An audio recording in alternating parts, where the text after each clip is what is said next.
Pemerintah menggelar dialog publik mengenai rancangan Undang-Undang Kitab Undang-Undang Hukum Pidana atau RUU KUHP secara hybrid di Kota Bandung pada Rabu 7 September 2022. Salah satu diskusi membahas mengenai upaya pemerintah untuk melakukan pembaharuan RUU KUHP.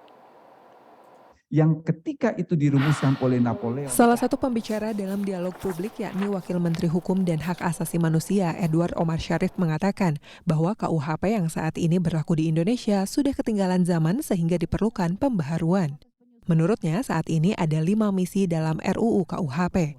Pertama dekolonisasi, demokratisasi, kemudian konsolidasi, lalu harmonisasi, serta yang terakhir adalah modernisasi yang mengacu pada paradigma hukum pidana yang baru dan universal.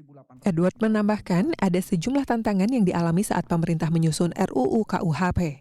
Dialog publik ini juga membahas sejumlah isu krusial. Salah satu hal yang dibahas mengenai tindak pidana terhadap agama atau penodaan agama yang tercantum pada pasal 302 RUU KUHP. Surastini Fitriasih yang merupakan tim penyusun RUU KUHP dan seorang akademisi Universitas Indonesia ini mengatakan bahwa pasal ini masih dibutuhkan di Indonesia namun dengan perluasan sejumlah penjelasan. Meliputi apa yang dimaksud dengan penodaan agama serta jenis-jenisnya yang dituliskan secara rinci sehingga tidak multitafsir. Kalau ditanya kepada kami apa tantangan terberat tim dalam menyusun RUU KUHP ini, jawabannya hanya satu.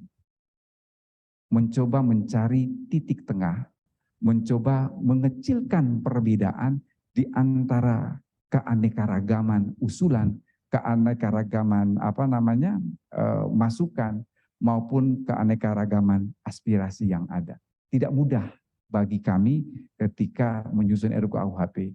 Nanti misalnya salah satu isu yang akan dijelaskan oleh Bu Tini adalah soal kejahatan kesusilaan. Sudah dibatasi bahwa apabila yang dilakukan adalah membuat uraian tertulis atau lisan, kadang-kadang kan ada karya ilmiah